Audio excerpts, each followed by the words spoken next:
We now turn the spotlight on a growing concern threatening the future of South Africa's youth, the rising numbers of bogus higher learning institutions. Now, these institutions lure students with promises of top-level education and invaluable experience. However, leaving them worthless with worthless qualifications and shattered dreams. In a country where education is the lifeline, these illegal institutions exploit hope and desperation. We ask, what more can be done to protect these vulnerable learners and restore trust in the education system, as hundreds of learners from the class of 2025 will be rushing to get accepted at institutions of higher learning? To expand on the conversation, we're joined by Dr Shaheeda Essack, who's the Director of Private Higher Institutions of the Department of Education, to unpack the issue and alert parents to what they should look at before they pay. Dr Essack, a very good afternoon to you. Thank you so much for your time. No, good afternoon, Impo, and thank you for inviting the department. It's a vulnerable time, isn't it, where a lot of learners are waiting with bated breath to get their results. Some will make it into university and some will not. Some will explore alternatives. And of course, it's also a time where unaccredited institutions are waiving their qualifications and promising qualifications that, will all end in despair. Talk to us about some of the trends during this time. What have you seen over the years, and what should learners and parents be looking out for? Okay, so it's the presence of illegal private colleges is a problem. Okay, we don't deny it, we acknowledge it, and that is why we as in the department, we embarked on this public awareness campaign on bogus colleges. That's the standard wording. Now, over the years, we have managed to curb, we have managed to close down many illegal private colleges. Mm-hmm.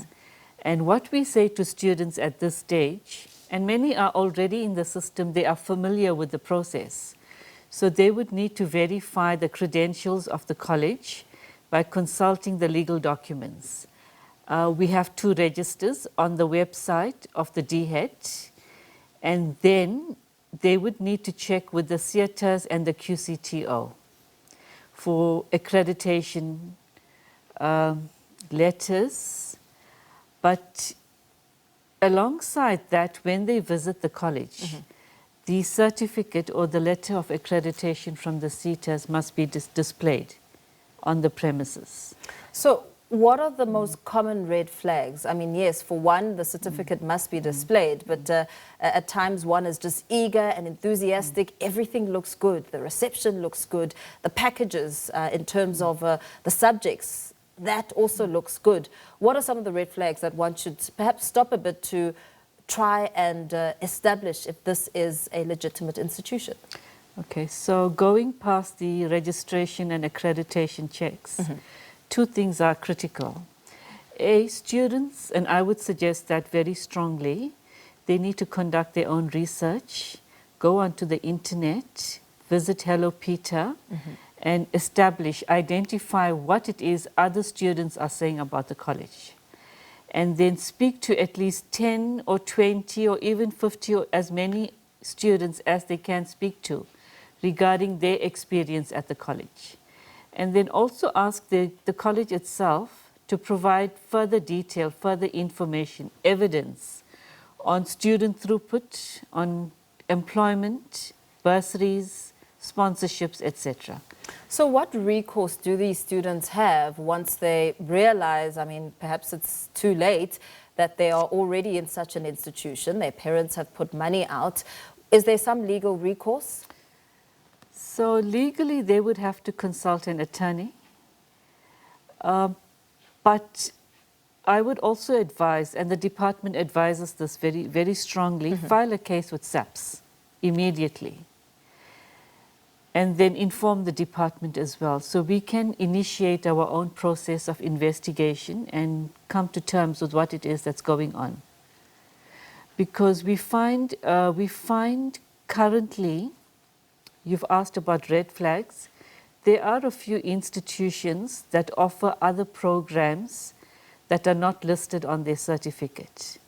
So they use their registration with the department to offer programs that are not accredited with a quality council or registered with the department.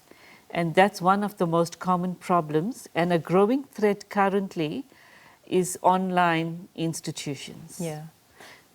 So there needs to be lots of research and quality checks. So this is the point where we call upon viewers to engage on this topic and interact with us. The number is on your screen, so feel free to be part of the conversation as we try and get a sense for really just warning young and enthusiastic learners, thousands of matriculants who will learn their fate and want to explore institutions of higher learning. We do know, Dr. Essack, that you as a department have acknowledged that private institutions are critical, more so with the limited space in public universities and TVET colleges. How do you balance access with regulation in this instance? Because, you know, there is an imbalance. So we have a legal framework for the registration of private institutions and colleges.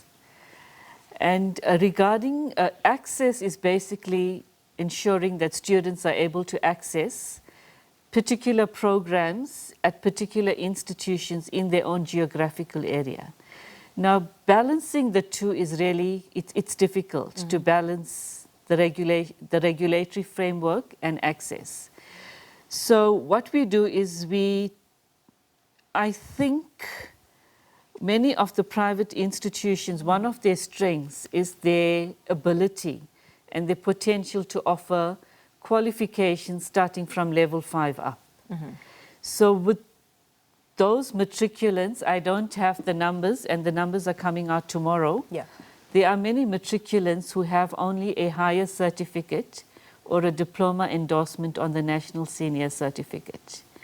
So private institutions have a big role to play in this area because they provide for these learners to be able to integrate themselves into the HE space vis-a-vis the higher certificate, the diploma, and then articulate into a degree.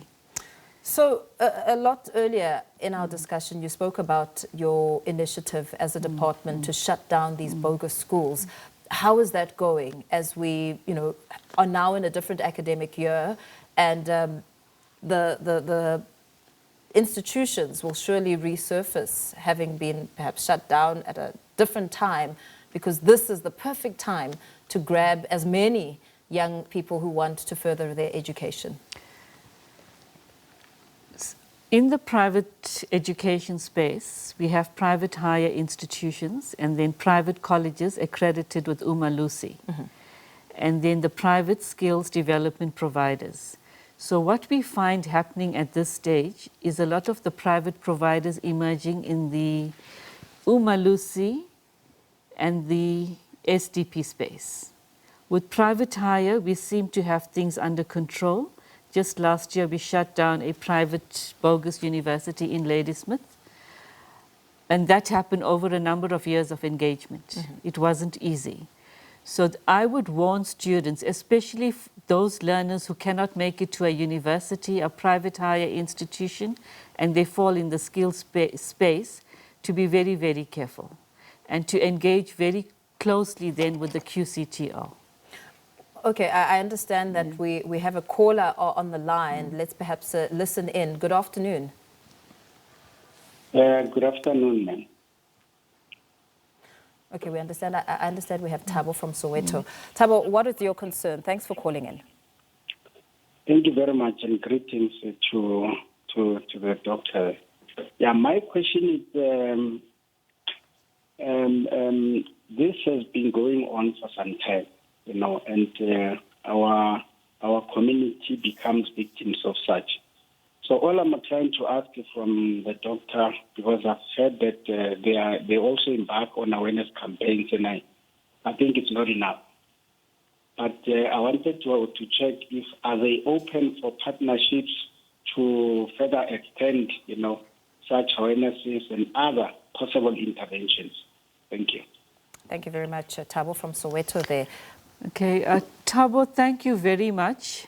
I really appreciate your question, and I appreciate your willingness to work with the department, yes. So to get to the point very quickly, yes, we encourage partnerships with anyone who's willing to work with the DHET in advancing, in promoting the message. So in the past, and even currently, we partnered with Santaco, we partnered with schools where we could, we partnered with NGOs, faith-based organizations, and it's like on and off. COVID came and messed things up for us, but we are now back on track. So anyone who wants to partner with us in spreading the message, I would encourage them to contact the department. You can contact me directly as well, and then we will work a plan and take it forward. And we look forward to these initiatives because we don't have a budget. You know, it's a problem. It costs a lot of money to really go out into all of the outlying areas in the country. Yeah. Because we are in Gauteng, we seem to target Pretoria, Johannesburg, and surrounding areas.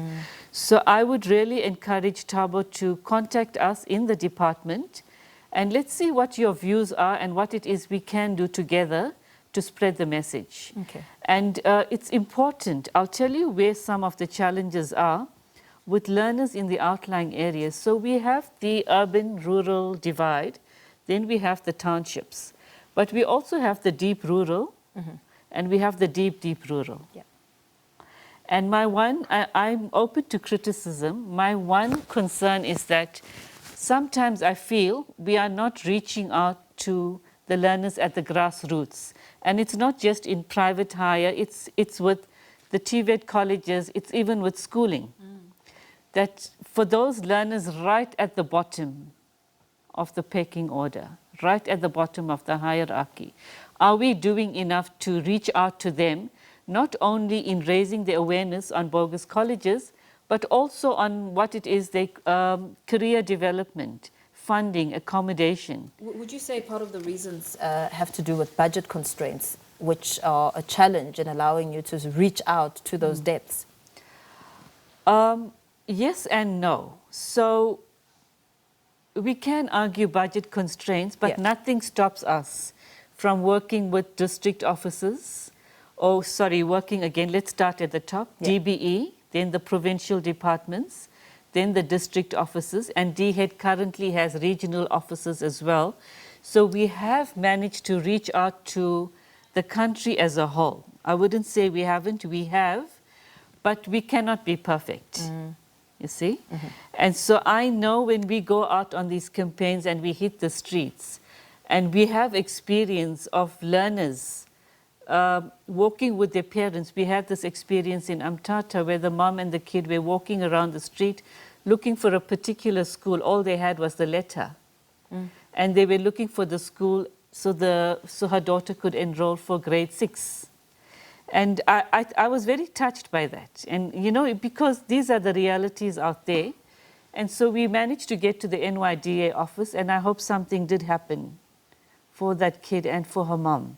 So these are the realities on the ground. So we have an unequal society. Yeah, absolutely. And we need to be able to address the needs of both. Okay, thank you so much. Thank you for coming in studio and speaking to us about a very important topic. Dr. Shaheeda Essack